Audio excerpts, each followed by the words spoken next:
All right, let's dive deep today. We're going way back, like to the early 1900s, to trace the evolution of the medical industry. Buckle up, things get pretty wild. Yeah, it's a fascinating story, and we have some killer sources to unpack.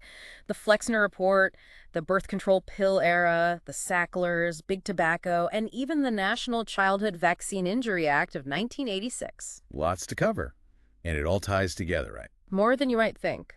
It all goes to show how decisions made decades ago still affect our health and well-being today. So let's kick things off with John D. Rockefeller. Now, most people know him for oil, but did you know he played a huge role in shaping modern medicine? Oh, absolutely. In the early 20th century, he was instrumental in establishing what we now call reductionist medicine. Like simplifying things down to specific diseases and treatments. Exactly. It's about isolating and treating symptoms without always considering the whole picture.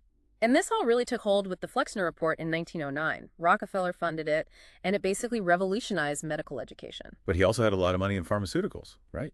Right, and that's where things get interesting. The Flexner Report led to a system that prioritizes treating symptoms over addressing the root causes of disease, a system that's been incredibly profitable for the pharmaceutical industry.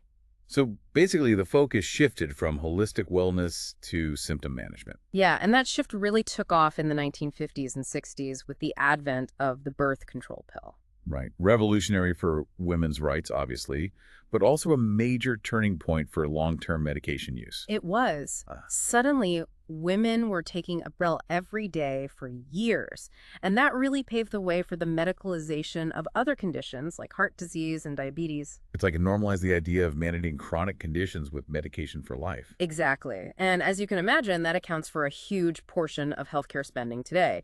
It's a model that's very lucrative for pharmaceutical companies. And speaking of pharmaceuticals, let's talk about the Sackler family. Ah, yes, a name that's become synonymous with the opioid crisis. But it goes even further back than that. They first made their mark in the 70s with Valium, right? You got it. Valium, marketed heavily towards women for anxiety and stress, was a prime example of this growing trend of medicalizing everyday life.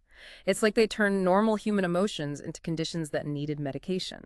And then came OxyContin. And, well, we all know how that story unfolded. Tragically, yes.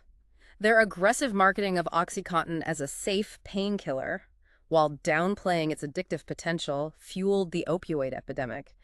And it's a stark example of how profit-driven healthcare can have devastating consequences. It's a sobering reminder of the power these companies wield. But, you know, it's even crazier. Big tobacco getting into the food business. Wait, what? Yep. After the Surgeon General's report on smoking, companies like Philip Morris, the folks behind Marlboro, started buying up food companies like Nabisco and Kraft. No way. Are you serious? Dead serious. And get this, they used the same marketing tactics from cigarettes to push ultra-processed foods. Wow. One of the sources even uses the term weaponization of food to describe how they engineered these products to be as addictive as possible. That's downright scary. And then there's the whole issue of chemicals in our food. I was floored to learn that the U.S. allows thousands more additives than Europe. Yeah, it's a staggering difference. The U.S. allows around 10,000 chemicals, while Europe only allows about 400. And, to make matters worse, companies here can often self-assess their product safety. It makes you wonder who's really looking out for consumers. It's a huge concern. The lack of transparency and the potential long-term health effects of these largely unregulated chemicals are alarming. Some sources even suggest that ghost-written scientific papers have been used to downplay the risks. It's a recipe for disaster, especially when you factor in the widespread use of ingredients like high-fructose corn syrup. Oh, definitely. High-fructose corn syrup doesn't signal fullness to the brain like glucose does, so it can lead to overeating and excess fat storage. The source had this great analogy about bears gorging on fructose-rich berries before hibernation to illustrate the point. It makes sense. And the timing of its introduction into the food supply aligns perfectly with the rise in obesity and metabolic diseases. It's hard to ignore that connection.